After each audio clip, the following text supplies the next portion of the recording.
Symmetry comes from design. And I've heard evolutionists say that, well, there must be a gene for symmetry because, there's so many things in the natural world that are symmetrical. Here's something. I mean, this is just a part of I bet you know what that is. Most of you can identify that.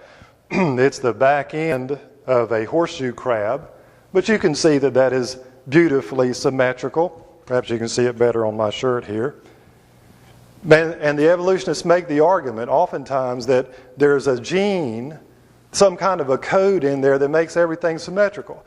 That's why we have 2 eyes and 2 ears and the same amount of teeth on one side and on the other, 2 lungs, etc.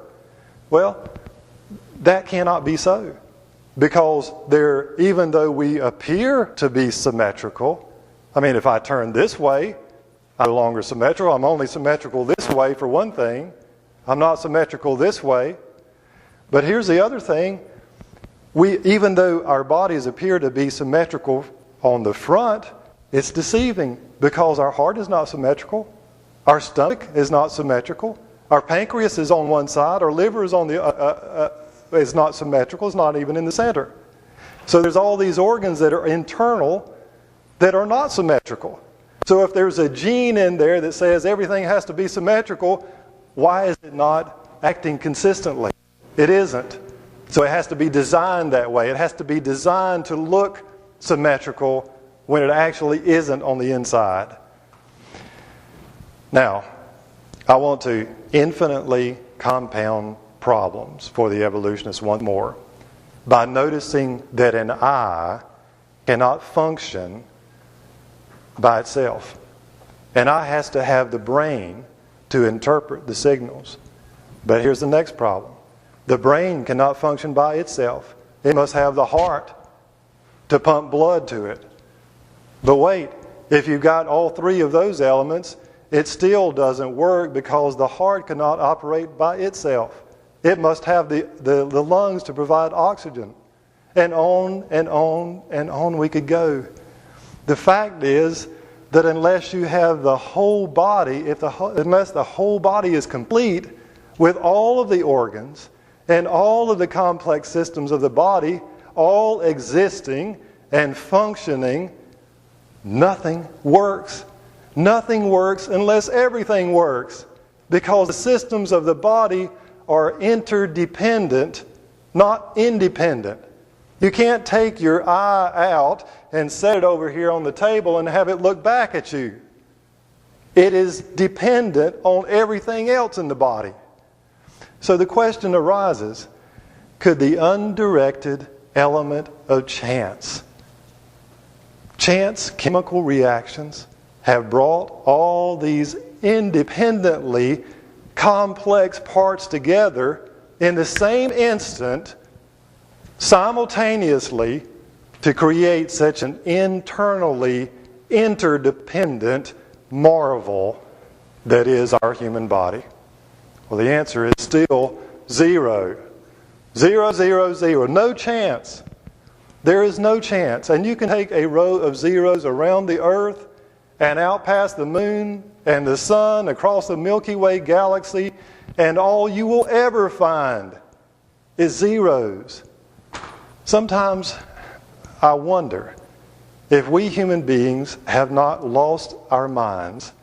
We have become so open-minded that our brains have fallen out, or we've become educated beyond our intelligence.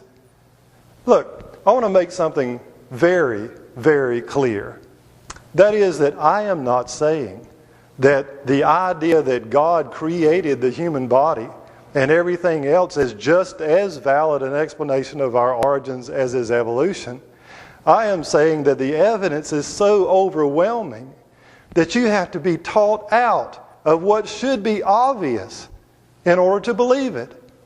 That's why I despise the constant promotion and indoctrination of evolution by the educational establishment, because they are teaching children out of what they know instinctively.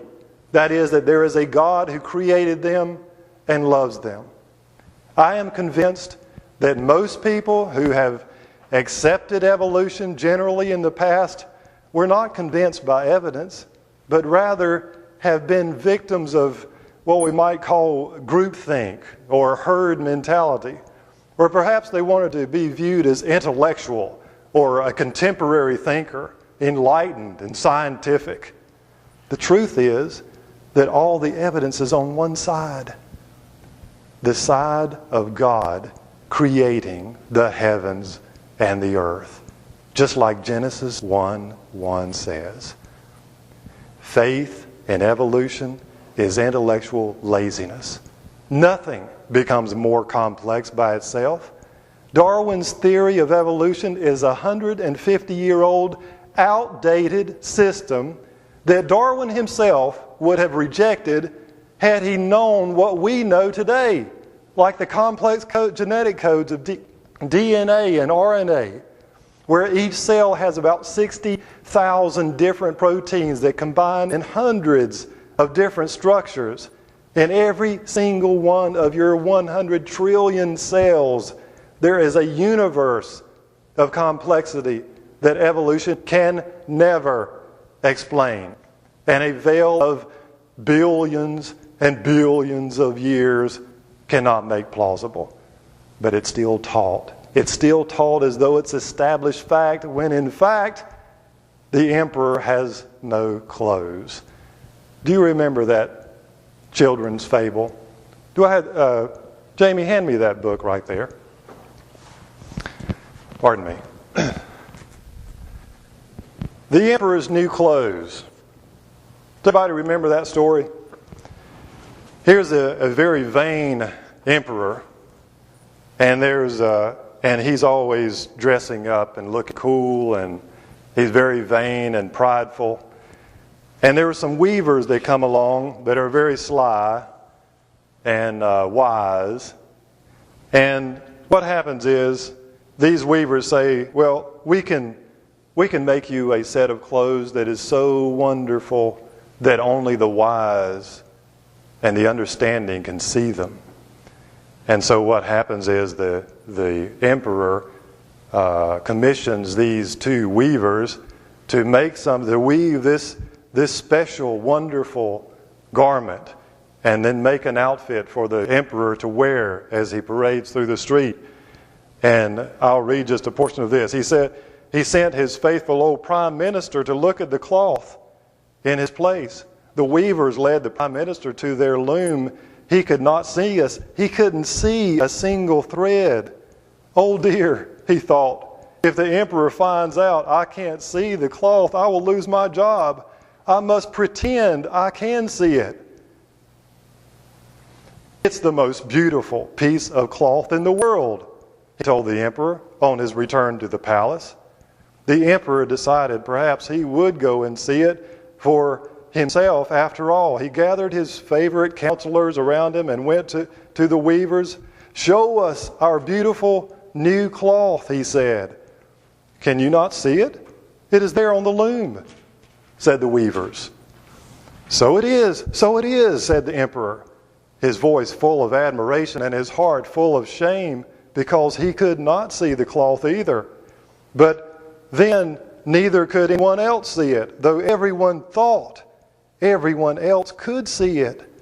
There were so many exclamations of delight at the beauty of the new cloth, it really was quite astonishing in the circumstances.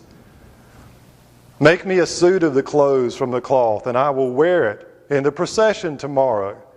And the emperor, outwardly smiling and inwardly trembling.